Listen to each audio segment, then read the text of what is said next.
Hi, I'm Meredith Bell, your voice of encouragement.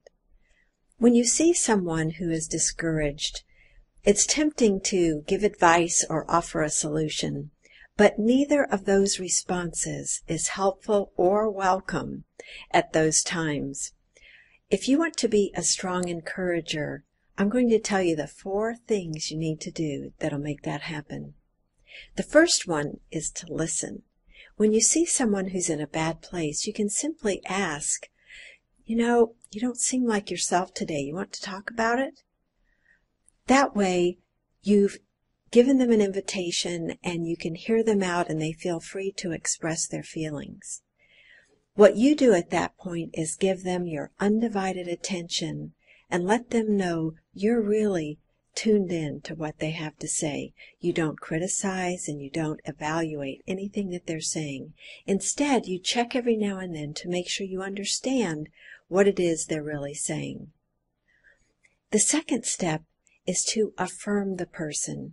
When things go wrong, people tend to lose sight of what they're capable of. Their self-confidence fails because they're blaming themselves. And so what you can do at this point is remind the person of their personal strengths and of past situations that they have come through successfully. In the third step, you're going to offer perspective. When someone is discouraged, they tend to focus on the negative. What you want to do is offer a balanced, realistic perspective by acknowledging those negatives, but also bringing out the opportunities and the upsides of the situation. In the fourth step, you're going to offer support. Let the person know that you're there for them. In fact, you could even ask them, what would support look like to you? What do you need from me now? Because they often feel that they're alone, and it means a tremendous amount if they know that there's somebody in their corner. I remember a while back, one of my 2 business partners, Paula Schlau, was out on extended medical leave. During those 2 months, I had to manage a lot of her responsibilities on top of mine. My other partner, Denny Coates, works in another state, and so he wasn't able to help me on a day-to-day basis, but he was my encourager. I remember one day in particular that I was feeling especially overwhelmed by everything that I needed to do.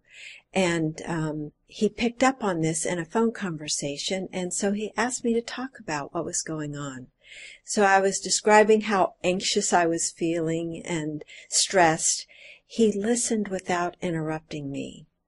And then he reminded me of all the strengths that I had and of some past situations in our company that were worse that I had gotten through and actually had excelled at. And then he made a suggestion.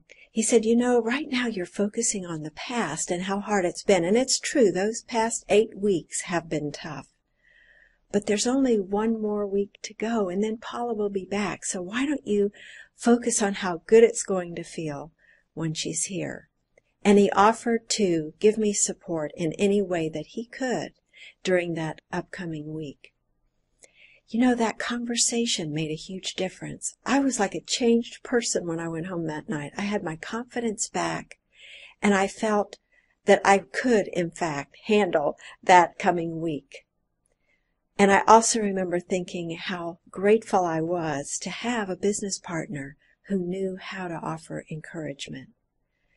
So if you're in a situation where you see that someone else needs encouragement from you, keep these 4 steps in mind: to listen, affirm, offer perspective, and offer support, and you will make a big difference in that person's life.